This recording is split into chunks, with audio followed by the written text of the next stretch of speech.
High on the cold, rocky cliffs of the northern sea lived a big old polar bear named Barnaby. His fur was as white as snow, and his heart was full of quiet memories.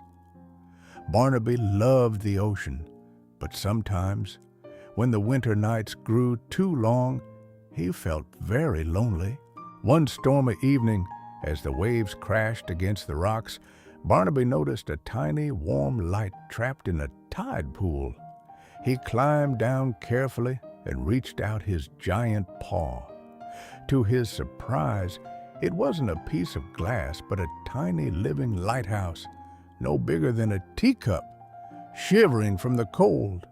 Barnaby lifted the little lighthouse and held it close to his warm chest.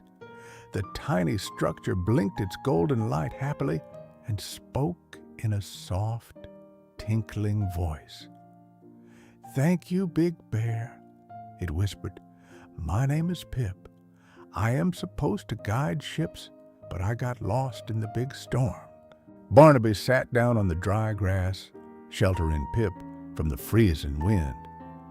"You are very small to have such a big responsibility, Pip," the bear said gently. Pip sighed, his light dimming just a little. "I know. Sometimes I am afraid that my light isn't bright enough, and the ships will get lost because of me." Barnaby smiled, his deep voice sounding like the gentle rumble of the sea.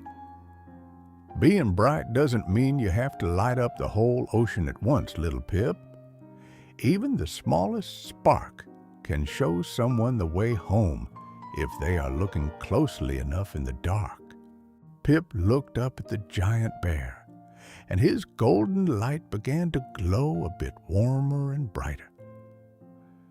"Do you think my light can keep you company, Barnaby?" the little lighthouse asked shyly. The old bear nodded gently. "It already has, my little friend. The night doesn't feel so long anymore." The next morning, the storm had completely passed, leaving behind a clear, beautiful sky. Barnaby carefully placed Pip inside his thick, warm scarf so they could travel together.